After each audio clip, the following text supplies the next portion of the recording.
के संपर्क में बीजेपी के सांसद, खुलासे से मोदी शाह की उड़ी नींद। बीजेपी सांसद ने पार्टी नेतृत्व पर लगा दिए गंभीर आरोप। राज्य में पार्टी का नेतृत्व करने वालों को बता दिया अयोग्य। टीएमसी सांसद साकेत गोखले ने कुछ दिन पहले दावा किया था कि बीजेपी के 3 सांसद टीएमसी में आने को तैयार हैं। बीजेपी के साथ खेला होगा और जल्दी होगा, फैसला टीएमसी को लेना है। वैसे भी अब बीजेपी के सांसदों की संख्या 237 ही रह गई है। जब चाहे तब बीजेपी के 3 सांसद टीएमसी में शामिल हो जाएंगे।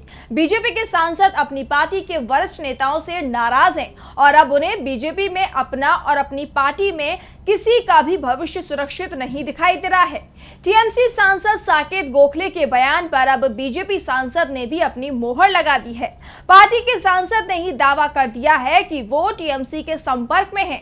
भले ही दल बदलने वाली बात नहीं कही हो, लेकिन जिस तरह से बीजेपी सांसद का बयान सामने आया है, उससे साफ हो गया है कि पश्चिम बंगाल में बीजेपी के साथ खेला होने वाला है। वैसे भी इस बार के लोकसभा चुनाव में बीजेपी का वोट और सीट दोनों ही कम हुए हैं। पश्चिम बंगाल में उसकी सीटों की संख्या 18 से घटकर 12 रह गई और इसमें भी 3 सांसदों के बगावत करने की खबरें सामने आ रही हैं।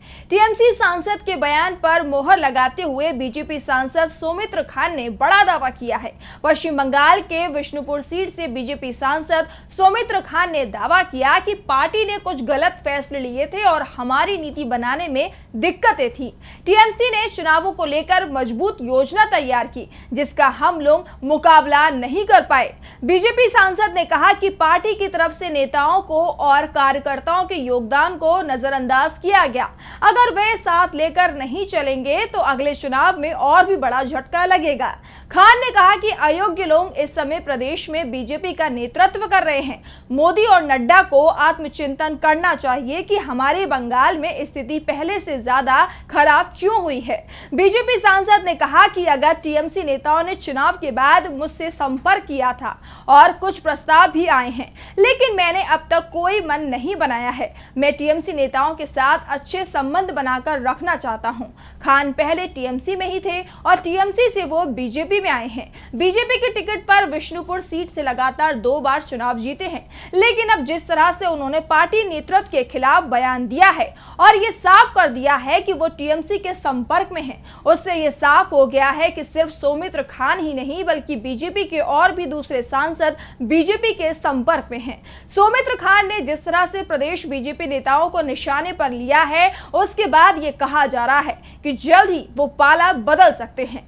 टीएमसी की तरफ से भी खान को लेकर अब नर्म रुख दिखाई दे रहा है, जो संकेत है कि बंगाल में बड़ा बदलाव होने वाला है। वैसे भी बंगाल में चुनाव के नतीजे आने के बाद से ही टीएमसी में उत्साह दिखाई दे रहा है। बीजेपी के कई नेता टीएमसी का दामन थाम चुके हैं, जिससे बीजेपी को करारा झटका लगा है।